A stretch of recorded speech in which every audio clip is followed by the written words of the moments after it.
Hello friends, आज हम पढ़ेंगे क्लास 8 का chapter number 17 stars and the solar systems. हम चैप्टर पढ़ चुके हैं। आज हम देखेंगे इसके एक्सरसाइज। चैप्टर की वीडियो आप देख लेना ताकि आप जब क्वेश्चन आंसर करो तो आपको आसानी हो। ठीक है। हमारा पहला क्वेश्चन कहता है which of the following not a member of solar system. इनमें से कौन सा है जो है मेंबर नहीं है सोलर सिस्टम का। एक बात जान लो, स्टार्स हमारे मेंबर होते हैं सोलर सिस्टम के। एस्ट्रॉइड्स भी होते हैं, सैटेलाइट्स भी होते हैं और कॉमेट भी होते हैं। लेकिन कॉन्स्टलेशन क्या होता है ना। पहले बताओ कॉन्स्टलेशन क्या होता है। हमने चैप्टर में पढ़ा था कि जो बहुत सारे स्टार्स मिलके ग्रुप परफॉर्म एक एक शेप परफॉर्म कर रहे हैं तो उसे कहते हैं कॉन्स्टलेशन। तो खुद सोच के बताओ, वो कॉन्स्टलेशन क्या ग्रुप है सोलर सिस्टम का? नहीं। क्यों? वो तो एक सिर्फ देखने वाली चीज है, वो एक्चुअल तो है नहीं। वो सिर्फ एक हम लोगों ने हमारी खुद सी एक मन की मतलब हमने खुद से ये किया ना, रिकॉग्नाइज किया। लेकिन एक्चुअल में तो है नहीं। लेकिन सन ले लो, ये तो एक तो एक्चुअल में है। लेकिन कॉन्स्टेलेशन क्या है? अगर यहाँ पे लिखा होता स्टार तो हाँ स्टार है, मेंबर ऑफ सोलर सिस्टम। लेकिन कॉन्स्टेलेशन नहीं है क्योंकि वो ग्रुप ऑफ स्टार का बस एक शेप ही और कुछ नहीं है। ठीक है। Second question, which of the following is not a planet of sun?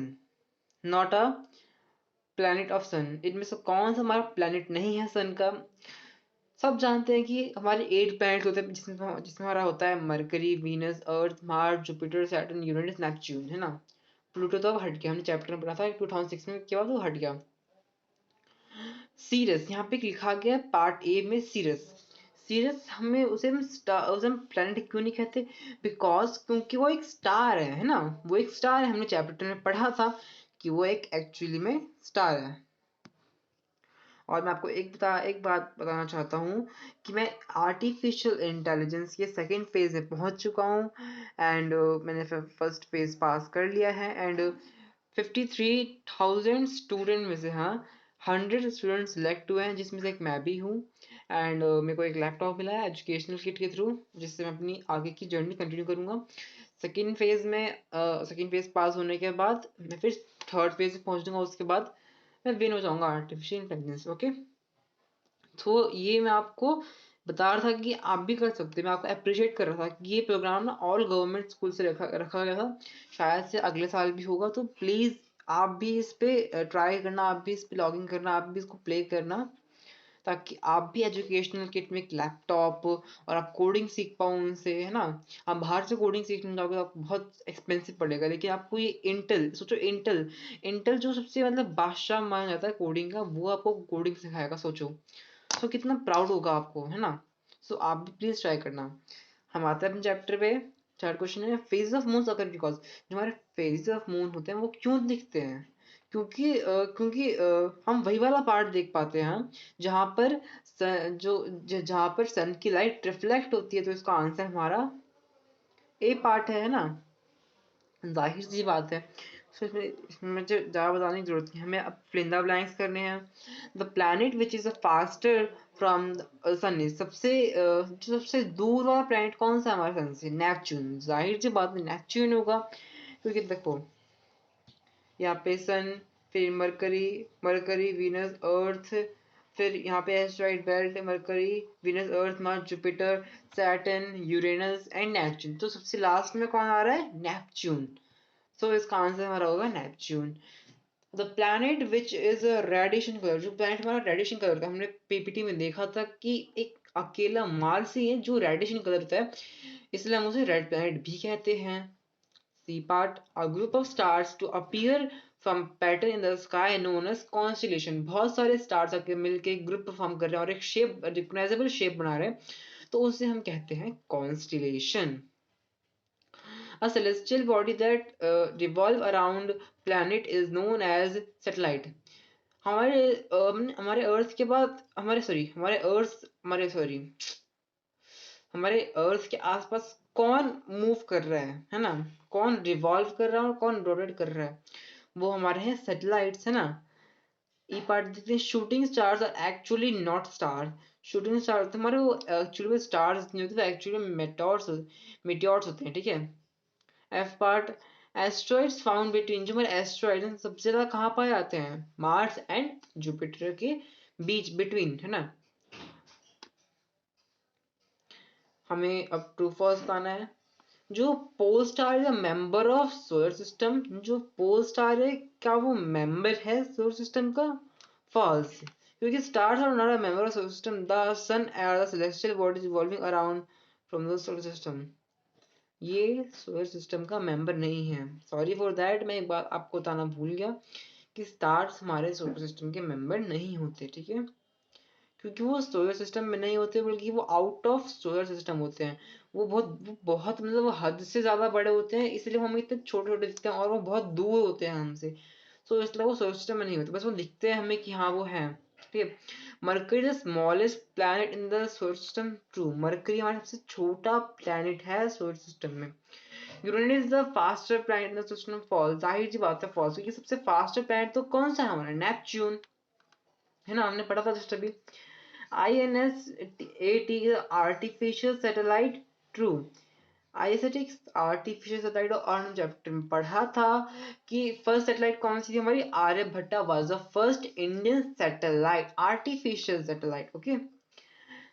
There are 9 planet in the solar system, false, क्योंकि अब वो 8 हो चुके हैं, अकॉर्डिंग टू 2006 के बाद वो 8 हो चुके हैं, ठीक है।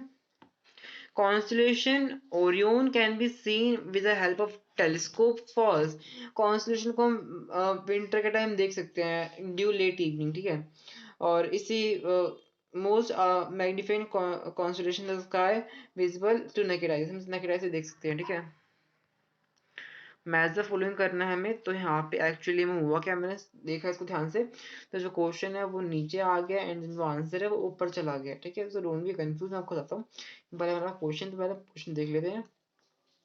इनर प्लैनेट हमारे कौन कौन से होते हैं, है ना, इनर प्लैनेट हमारे कौन कौन से हमारे प्लैनेट देखो होते हैं, सन, मरकरी, वीनस, अर्थ, मार्स, ये होते हैं हमारे इनर प्लैनेट्स। यहाँ पे एस्ट्रॉइड बेल्ट आती है, उसके बाद फिर आता है Jupiter, Saturn, sorry, Jupiter, Saturn, Uranus, ये हो गए outer planets. So according to this question inner planet हमारे कौन कौन से हुए, फिर यहाँ पे मार्स, अर्थ, है ना, बस। आउटर प्लैनेट हमारे कौन कौन से हुए, आउटर प्लैनेट हमारे हुए सैटर्न, है ना, बस। कॉन्स्टेलेशन हमारा कौन कौन सा हुआ, ग्रेट बियर और ओरियन। सैटेलाइट ऑफ सन कौन, सैटेलाइट ऑफ अर्थ कौन, क्या है हमारा, मून, सब जानते हैं कि वो मून है। बाकी पोस्टर ऐसी ब्लैंक रहेगा, ठीक है, यहाँ पे कुछ नहीं आएगा। सो सो यहाँ पर भी इसी आंसर में भी यही लिखा गया है जो मैंने आपको अभी जैसे बताया, ये सब वही लिखा गया है। इनर प्लैनेट हमारे होते हैं earth and, sorry, Mars and earth. Outer planet हमारे होते हैं सैटर्न। कॉन्स्टेलेशन हमारा है ग्रेट बियर और ओरियन, और सैटेलाइट ऑफ अर्थ हमारा moon. Question is, in which part of the sky can you find Venus if it visible on a evening star? Venus हमारे कौन से स्काई में पाया जाएगा, कौन सा स्काई मतलब यहाँ पे किस साइड, मतलब वेस्टर्न में, ईस्टर्न में, नॉर्थन में, साउथ में, तो यहाँ पे उस साइड की, उस स्काई की बात हुई थी। और Venus it is visible as a evening star, क्या हमें इवनिंग स्टार दिखता है, देखिए जो वीनस है ना वो हमें वेस्टर्न स्काई में दिखते हैं, और इसे हम इवनिंग स्टार भी कहते हैं, ठीक है। Name the largest planet in the solar system, सबसे लार्जेस्ट प्लैनेट हमारा कौन सा सोलर सिस्टम में, वो हमारा है जुपिटर, ठीक है। व्हाट इज अ कॉन्स्टेलेशन, आपको इतनी देर से बता रहा हूँ कॉन्स्टेलेशन क्या होता है, क्या होता है, तो ये मैं चाहता हूँ कि अगर आप खुद रीड करो तो आपको पता चले कि कॉन्स्टेलेशन एक्चुअली में होता क्या है।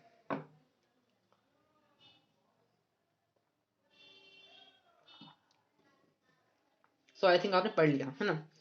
So constellation is a group of stars that perform a recognizable pattern in the sky. वो एक देखने लायक शेप परफॉर्म कर रहे हैं स्काई में, उसे हम कहते हैं कॉन्स्टिलेशन। अब हमें दो टाइप ऑफ कॉन्स्टिलेशन बना के दिखाने थे, तो हम कोई सा भी ले सकते हैं, हम कैसियोपिया ले सकते हैं, हम उर्सा मेजर ले सकते हैं, हम ओरियन ले सकते हैं, है ना। तो हमने यहाँ पे से अभी के लिए हमने उर्सा मेजर और ओरियन लिया है। तो उर्सा में से दो कैसे दिखते हैं, ऐसे लगता है चम्मच है ना, ये चम्मच ऐसे परफॉर्म कर रहा है, और ओरियन हमें एक हंटर टाइप का दिखता है। और जो ये तीन स्टार्स है ना, हाँ, ये जो तीन स्टार्स है अटैच में, हाँ, इसे हम हंटर की बेल्ट भी कहते हैं ना, ये हंटर के शेप परफॉर्म कर रहा है। और मैंने आपको पिक्चर में दिखाया भी था कि यहाँ पे उसकी शक्ल थी, यहाँ पे उसके पैर थे, और उसके हाथ में कुछ तीर धनुष जैसा था, है ना। So please watch this video.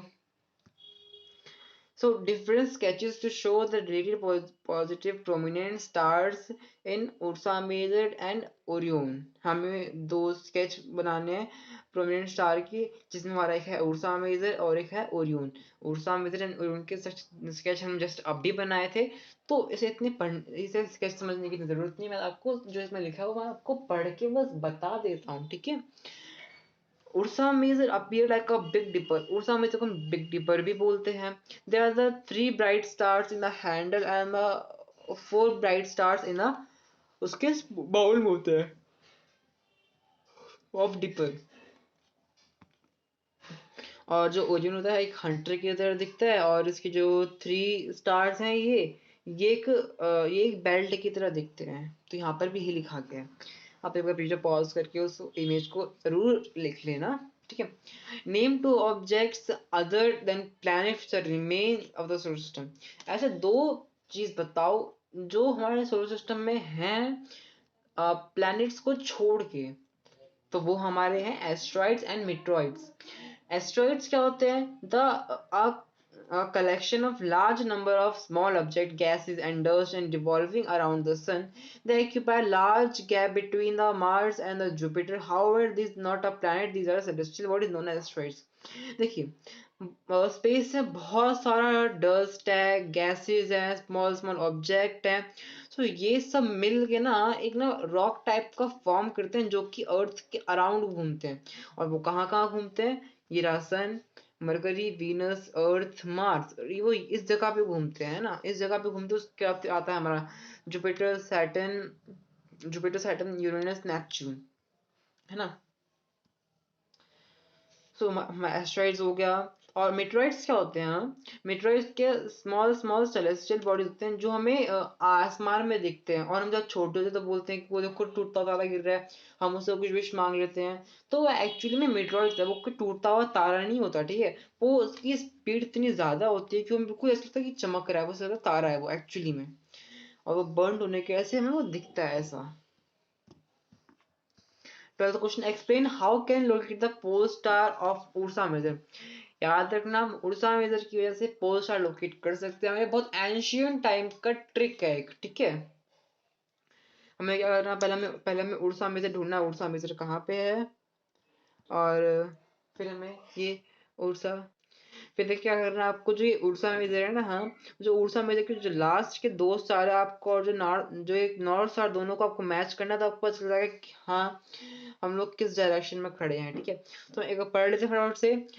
In the order to locate the pole star the sky first of the Ursa Major or Big Dipper constellation must be located the bowl of Big Dipper. ये तो हमने पढ़ा था पिछले उसमें, ठीक है. ये तो बस उड़ीसा मेजर के बताया गया कि उड़ीसा मेजर कैसे दिखता है, ठीक है. लोकेट कैसे करते हैं वो तो एक्चुअली में यहाँ पे लिखा गया है. Consider two stars at the end of the bowl. Now draw imaginary straight towards the northern direction. Connecting these two stars are. हमें इस पिक्चर के जैसे करना है. हमें उड़ीसा मेजर के आखिरी के दो स्टार लेने हैं और उसे पोल स्टार से कनेक्ट करना है. आगे देखते हैं. फिर the imaginary lines meet the called the pole star. और जिस स्टार से आके मीट करेंगे उसे कहते हैं pole star. The length of imaginary line format the bowl and the five times the distance between the stars and the bowl. So sorry for interrupting me, mummy आ गई थी. Sorry. Do all the stars in the sky move? क्या सारे stars sky move करते हैं? और explain करना है. नहीं, सारे स्टार मूव नहीं होता स्काई. हमने चैप्टर में पढ़ा था. जो स्टार्स हमें दिखता है कि हाँ वो चमचमा रहे, लेकिन एक्चुअली में वो एक्चुअली में वो प्लैनेट होते हैं.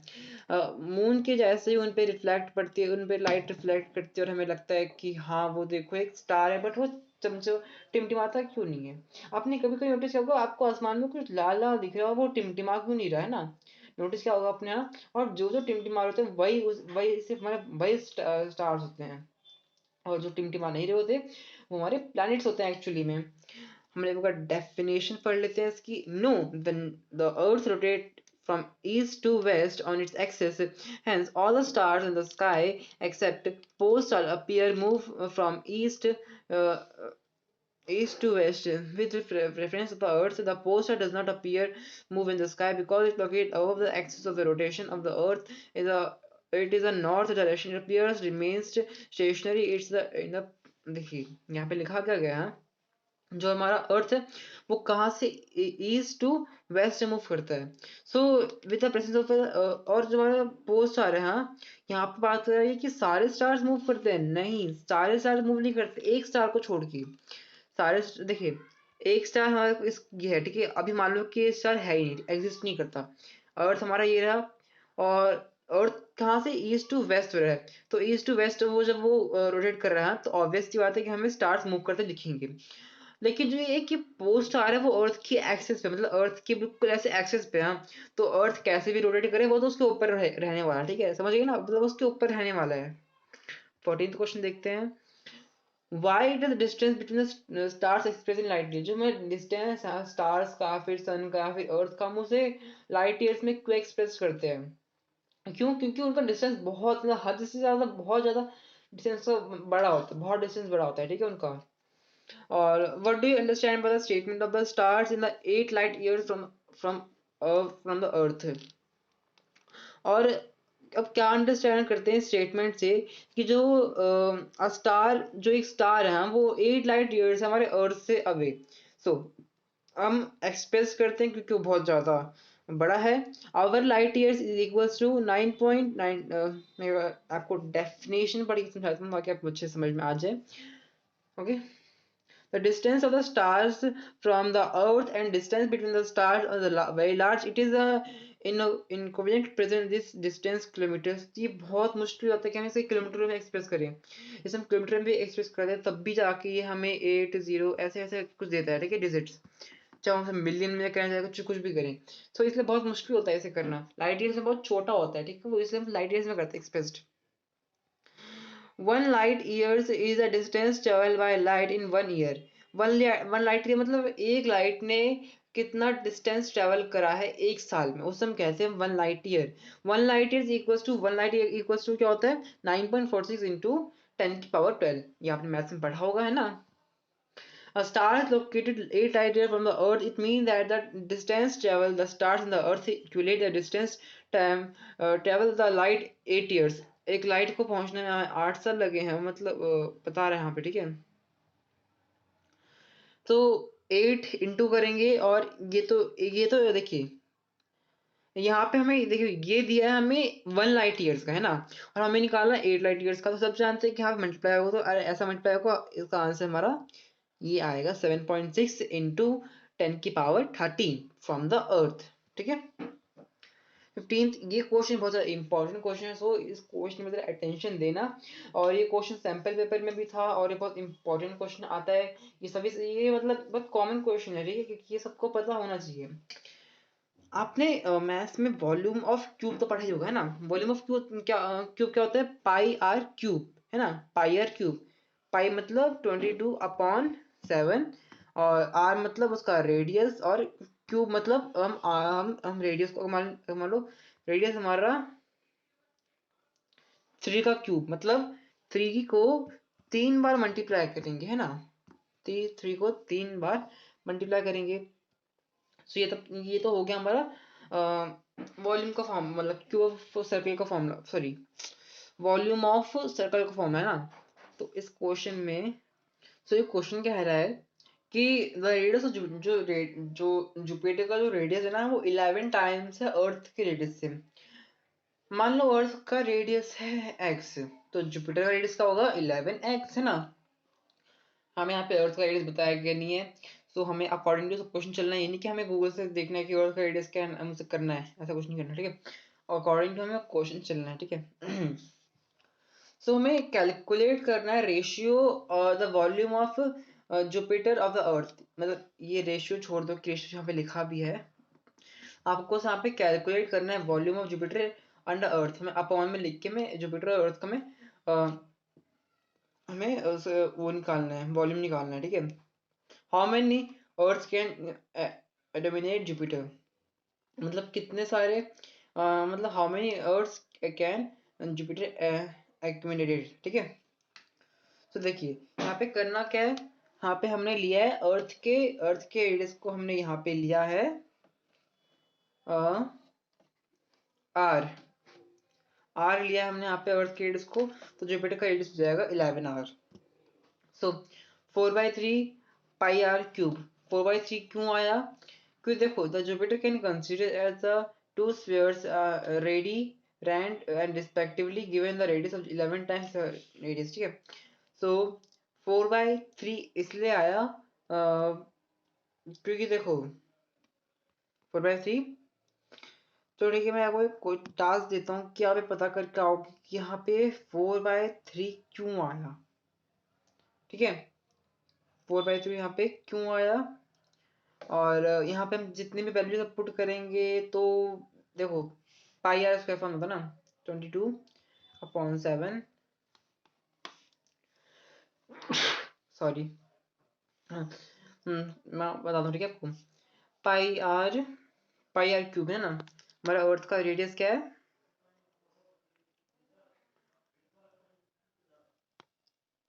मैं आपको सॉल्व करके जैसे अभी बताता हूँ, ठीक है। सो अब यहाँ पे देख सकते हैं, जस्ट अ सेकेंड मैं वापस प्ले करता हूँ।